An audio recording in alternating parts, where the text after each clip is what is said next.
We move through the world assuming we are the undisputed authors of our thoughts. But beneath the surface, a more complex process is at play.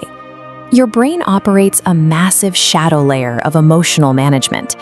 This system filters your reality and generates feelings entirely without your conscious permission or awareness.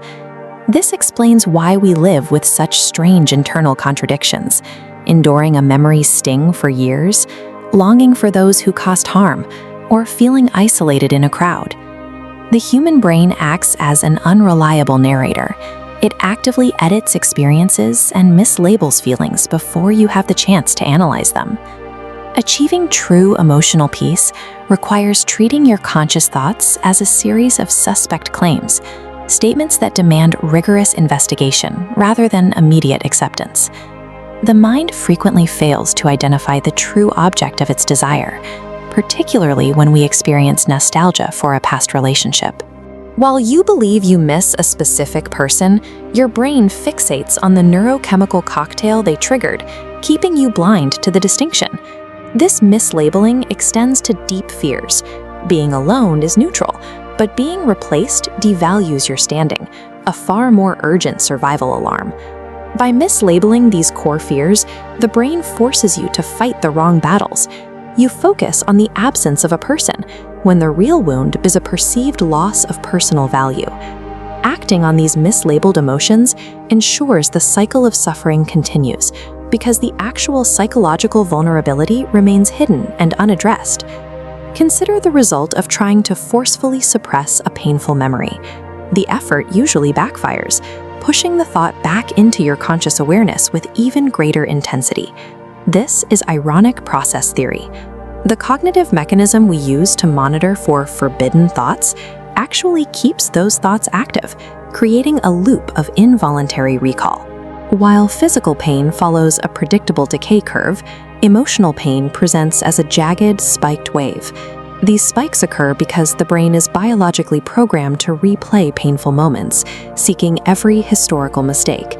This exhausting overthinking is a protective, never-ending loop scanning for failure. Until the subconscious mind feels it has solved the past error, it will continue to weaponize these memories against your present peace to ensure survival. The brain maintains a strict preference for familiar, predictable chaos over any form of unfamiliar or untested stability. This biological bias causes the subconscious to manufacture new problems when things become too peaceful. To a mind raised in stress, tranquility feels like a threat that must be corrected. When someone says, "I'm used to it," they are revealing a clinical marker for trauma normalization.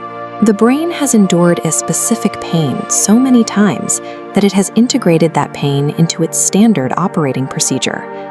This normalization explains why some silences feel heavy and exhausting.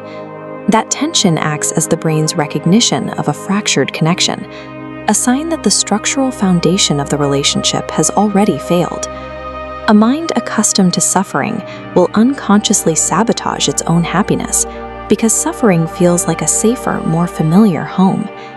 We see the ultimate paradox of the human condition here.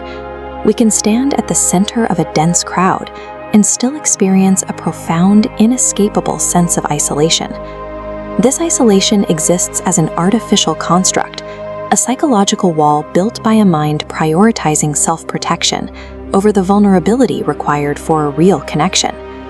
While you cannot delete the brain's background programming, you possess the power to revoke its ultimate authority over your actions and your identity. Before you accept the next wave of emotion, pause. Interrogate the feeling. Is it absolute truth